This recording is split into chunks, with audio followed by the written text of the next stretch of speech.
우리가 요한복음을 계속 보고 있어요. 그렇죠? 아닌가요? 잘 모르겠나요? 우리가 요한복음을 계속 보고 있습니다. 그래서 7장까지 왔어요. 요한복음의 특별한 특징이 여러 가지가 있는데 그 중에 하나가 뭐냐면 이분법적 세계관입니다. 이분법적 세계관이 뭔가요? 네? 거기 나와요? 거기 뭐라고 나와요? 우주가 많이 나와요? 그 이분법적은 아닌 것 같은데 그러면? 이분법적은 쉽게 말하면 이, 분, 두 개로 나누는 거예요. 두 개로 나누는 세계관이에요. 이 세계를 하나의 기준을 가지고 둘로 나눠요. 그래서 예를 들어서 이제 요한복음 같은 경우에 가장 잘 드러나는 두 가지가 뭐가 있냐? 빛과 어둠, 낮과 밤, 의인과 악인, 믿는 자와 믿지 않는 자, 예수님을 받아들이는 자와 예수님을 거절하는 자. 이렇게 확연하게 구분되는 두 개의 세계로 세계를 나눠요. 근데 이게 그냥 이제 요한이 그렇게 썼다기보다 당시 요한이 쓴 이 성경을 썼을 때가 로마 제국일 때였죠. 그래서 그 당시 사실은 로마 제국을 이게 바탕을 깔고 있는 사상이 뭐였냐면 헬라 철학이에요. 근데 이 헬라 철학의 특징 중에 하나가 이 이분법적 세계관을 가지고 있었어요. 그래서 요한이 이 헬라 철학에 이제 깔려 있는 이분법적 세계관을 가지고 와서 같이 이 요한복음에 많이 적용을 했어요. 근데 이 세계관이 꼭 요한복음에만 있는 건 아니에요, 물론. 이제 앞에 보면은 다른 복음서에서도 일단 이런 의인과 악인에 대한 이제 구분은 명확하게 있어요. 근데 특별히 다른 데보다 이 요한복음의 그 두 가지 세계에 대한 대립과 구분이 명확하게 드러난다는 거예요. 이걸 갖고 어떤 사람들은 이 사람 어떤 역사 속에 있는 어떤 흐름을 가지고 성경을 썼다고 해서 어떤 거부감을 가지는 사람들도 있어요. 그런데 그걸 꼭 거부감을 가질 필요가 없어요. 왜냐하면 우리가 믿는 하나님은 역사를 움직이시는 하나님이기 때문에 그래요. 우리가 이제 이 성경이 쓰여지고 예수님께서 오셨을 때가 로마 때인데, 그리고 이제 바울이 결국 예수님께서 오신 다음에 얼마 안 있어서 바울이 세계에서 선교를 시작하잖아요. 근데 그걸 위해서 전제돼야 될 게 두 가지가 있었어요. 그게 뭔지 아세요? 세계 선교라고 해봤자 물론 이제 무슨 아메리카 대륙까지는 아니었고, 이제 유럽과 아시아 대륙과 아프리카 그 세계 대륙이 만나는 지점이잖아요. 그 세계 대륙에서 곳곳으로 퍼져나가는 그 당시 세계관에서의 세계 선교예요. 근데 그게 가능할 수 있었던 이유가 뭐가 있냐면 첫 번째, 길이 잘 닦여 있었어요. 길이 잘 닦여 있었고 두 번째, 언어가 그 근처에 대략적으로 통일되어 있었어요. 이 두 가지가 어떻게 가능했을까요? 첫 번째, 이 길이 닦인 거는 로마가 한 일이에요. 그 얘기 들어본 적 있죠? 모든 길은 로마로 통한다. 들어봤어요? 못 들어봤어요? 모든 길은 로마로 통한다는 말이 있어요. 그 당시 로마를 중심으로 로마 제국이 그 당시 세계관에 있는 곳곳에 도로가 깔렸어요. 왜 깔았겠어요? 식민지를 만들었으니까 이제 물자도 갖고 오고 군대도 보내려고 도로를 쫙 깔았어요. 그리고 또 하나, 그 언어와 사실은 한 가지 더 이야기하자면 이 헬라적 사상이 그 주변을 지배하고 있었는데 그거는 어떻게 보면은 로마 이전에 지금 이것도 요한복음도 헬라어로 쓰였는데 로마 이전에 그리스 문화가 그전 이제 퍼지면서 어느 정도 이루어진 일이에요. 그리스 문화가 퍼지고 거기에 덧붙여서 그리스 뒤를 이은 로마가 그 주변 세계를 제패하면서 그 언어가 어느 정도 통일이 되고 길이 닦인 거예요. 이게 전제가 돼서 사실은 바울이 세계 선교를 할 수가 있었어요. 그렇지 않으면 길이 없었으면 다른 지역으로 가기도 어려웠을 거고 갔었어도 이렇게 폭발적으로 선교를 할 수가 없었을 거예요. 왜냐면 언어가 다르니까 갈 때마다 이 지역 가면은 한 3년에서 5년 언어 배우고 또 시작하고 저 지역 가면 3년에서 5년 언어 배우고 시작하고 이러면 어떻게 복음을 전했겠어요.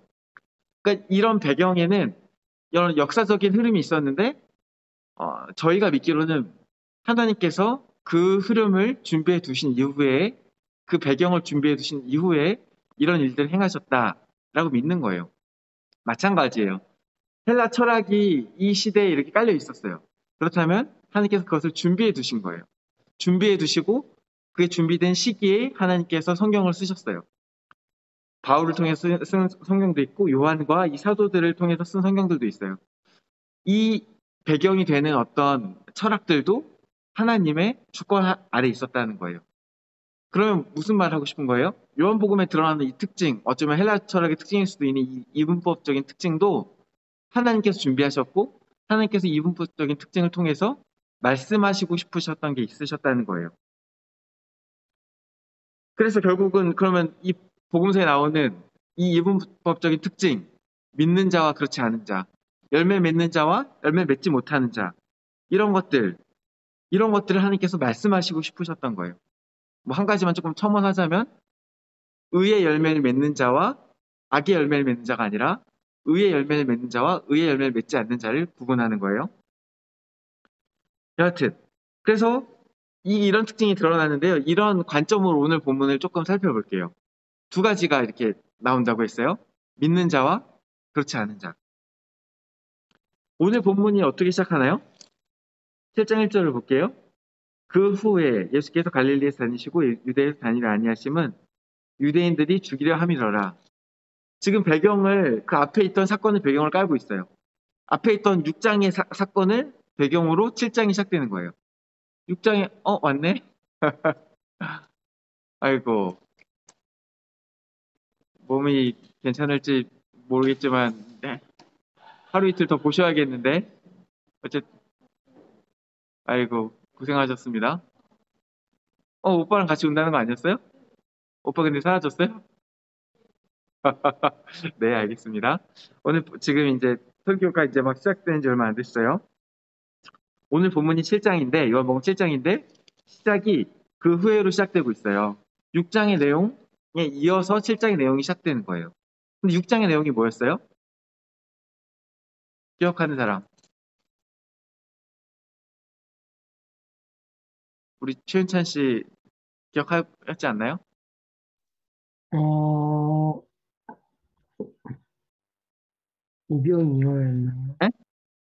오병이어 오병이어였나요? 맞아요. 역시 우리 최윤찬 씨 기억할 줄 알았어요. 오병이어 사건이 있었어요. 오병이어의 사건이 있은 후에 그 다음에 무슨 일이 있었냐? 사람들이 오병이어에 있는 사건이 있은 후에 사람들이 예수님을 임금 삼으려고 했었죠. 근데 예수님께서 거절하시고 떠나가세요. 떠나갔는데 거기에도 막 사람들이 쫓아와.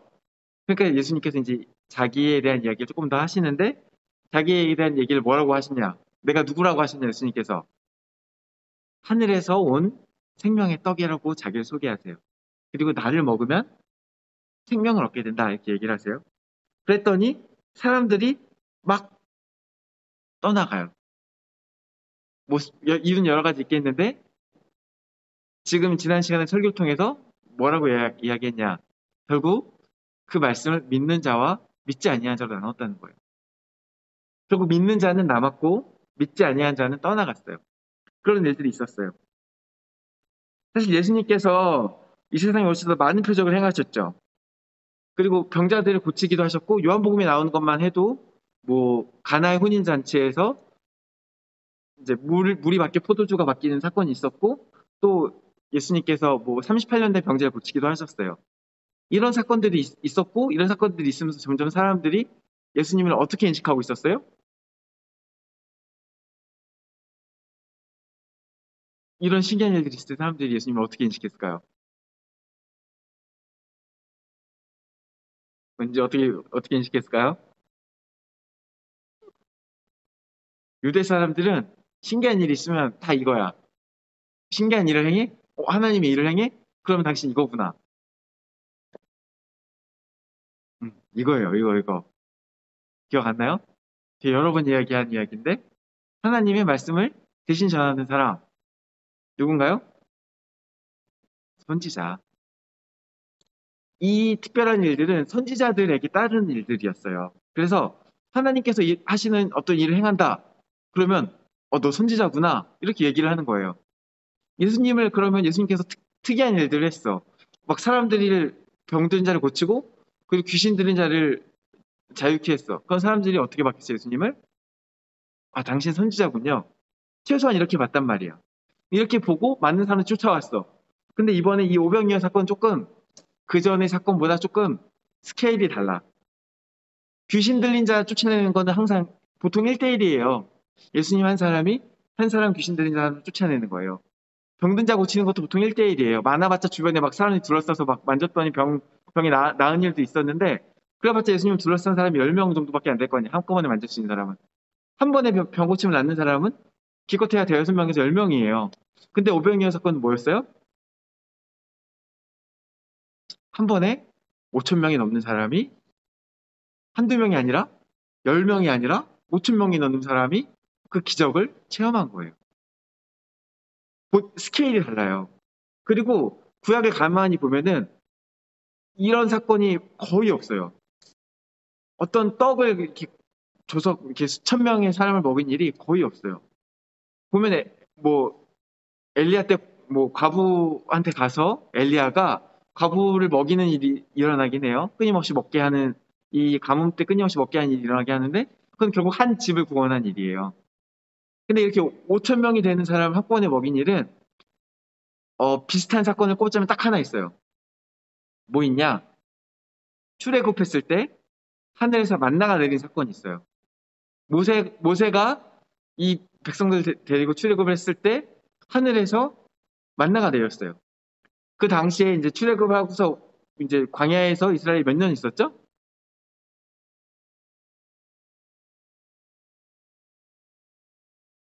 아, 왜 다 아시면서 그래요? 어, 어, 몇 년 있었어요? 되게 오래 있었어요. 오래 있었죠. 네, 오래 있었어요. 음, 지금 제 나이가 그, 40인데 40년 동안 있었어요. 40년 동안.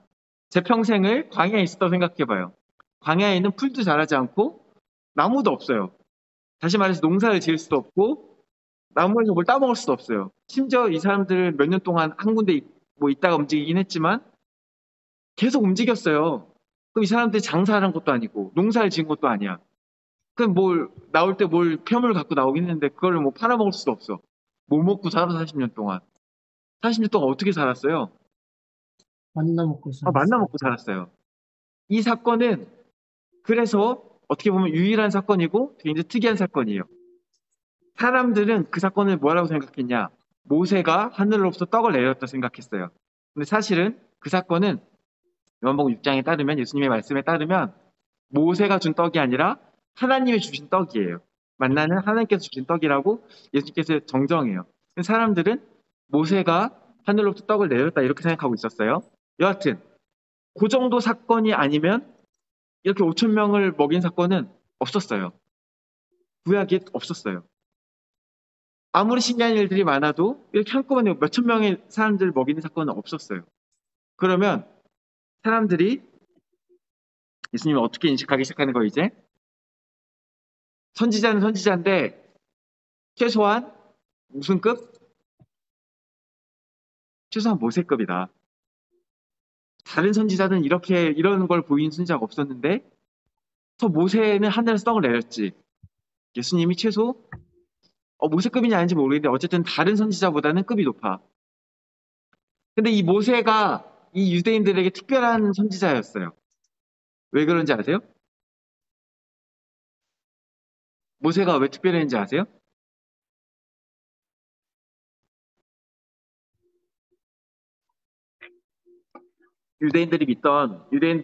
유대교회의 핵심이 뭐냐면 율법이에요. 율법이 뭔지 아세요, 혹시?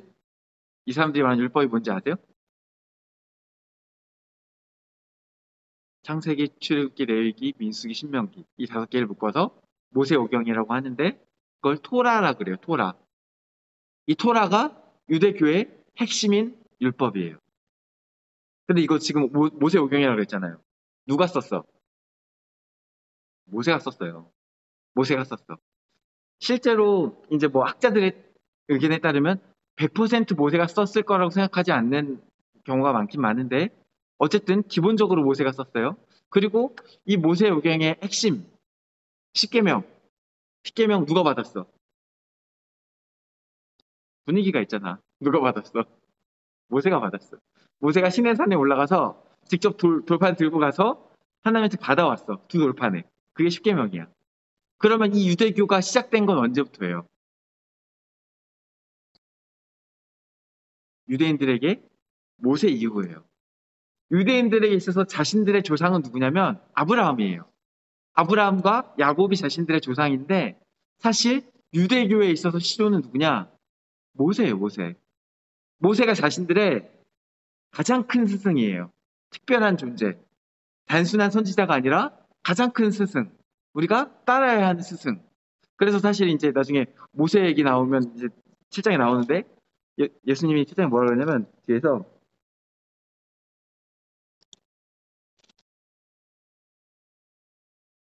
7장이 맞나?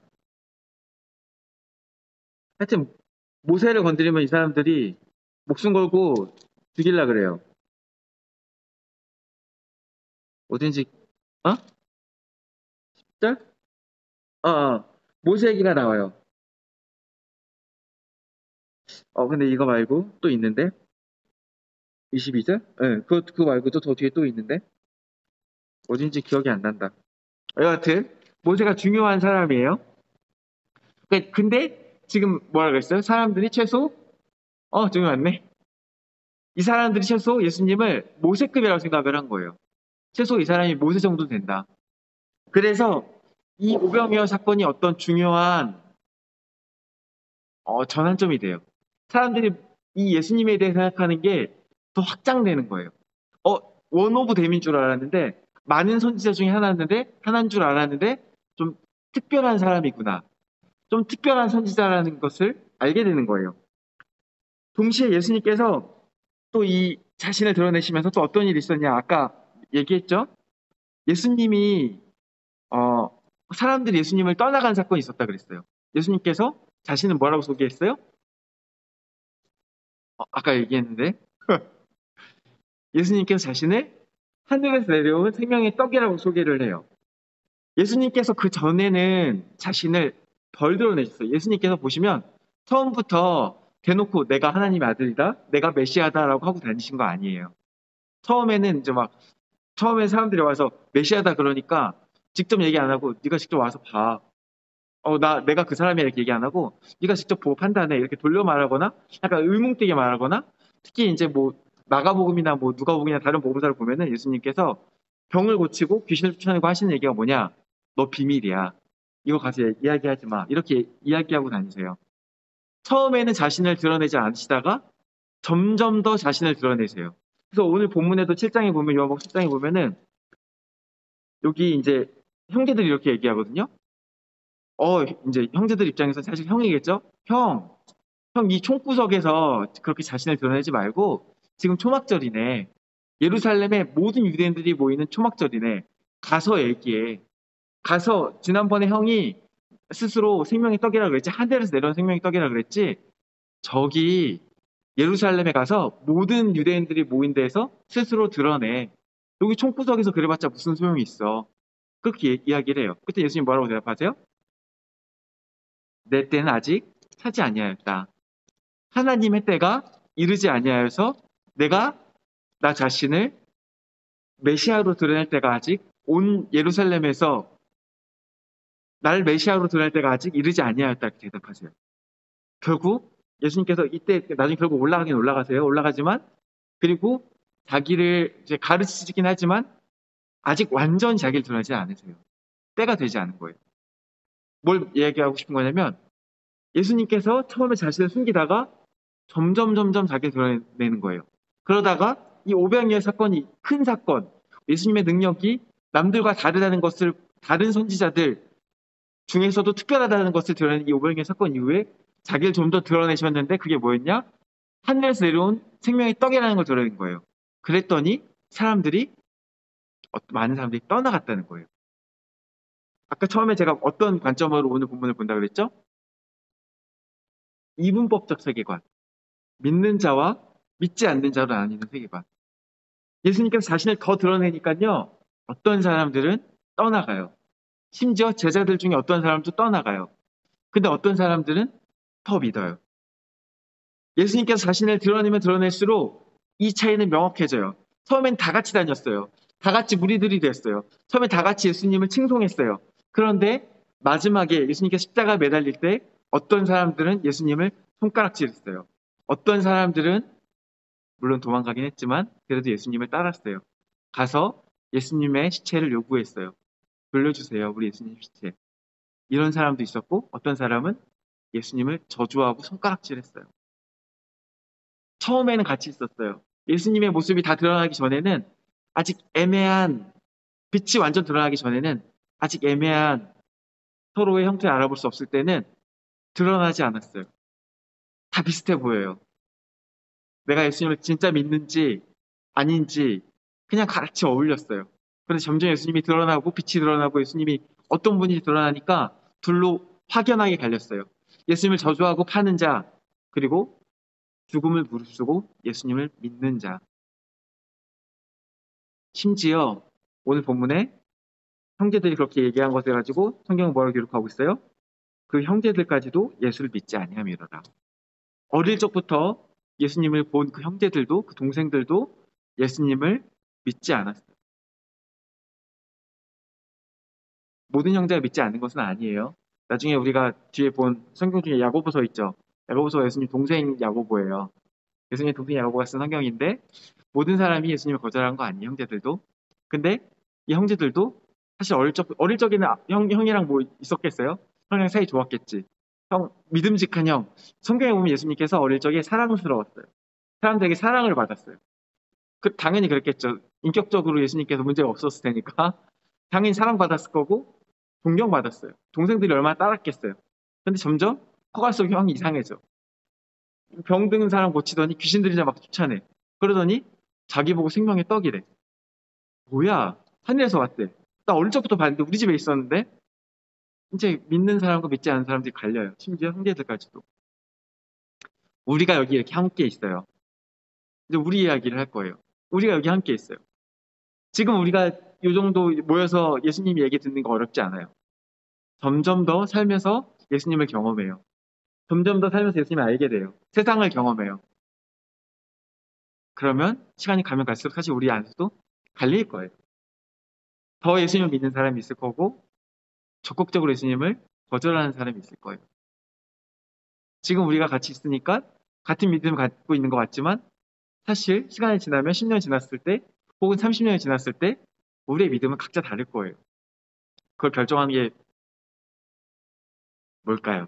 물론 하나님께서 우리를 부르신 그 부르심이 우리를 결정하겠지만 제가 오늘 하고 싶은 말씀 그거예요. 우리가 어떤 마음으로 지금 예수님을 따르고 있는지 이 자리에 앉아 있는지 한번 봅시다. 스스로. 내가 그냥 마지못해 앉아 있다면 그 믿음이 자라기 어려울 거예요. 그 끝에 예수님을 끝까지 붙들기 어려울 거예요. 내가 그냥 이 자리에 아무 생각 없이 앉아 있다면 예수님을 그냥 옆에 있으니까 보고 있다면 그 믿음이 끝까지 자라나기 어려울 거예요.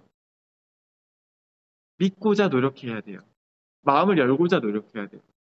예수님께서 하신 말씀이 무엇을 말씀하시는지 듣고자 노력해야 돼요. 듣는 데서 믿음이 생겨요. 그 속에서 우리의 길이 조금씩 갈라질 거예요. 그래서 지금은 차이가 뭐 한 2, 3년 후에는 별로 없을지도 몰라요. 근데 결국 서로 다른 서 있게 될 거예요. 우리가 듣고자 합시다. 예수님 믿고자 합시다. 마음을 열고자 합시다. 이해가 안 가요? 이해 가게 해주세요. 기도하면 돼요. 너무 답답한 얘기일 수도 있는데 도움이 필요하면 하나님께 기도하면 돼요. 믿음에 대해서도 기도하면 돼요. 그러면 우리 삶이 또 하나님의 붙드심 안에서 더 믿음이 자라날 수 있어요.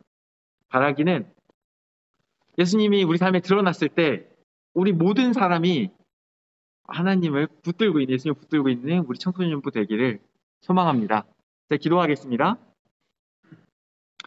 우리를 부르시고 우리의 믿음을 붙드시는 하나님 감사합니다.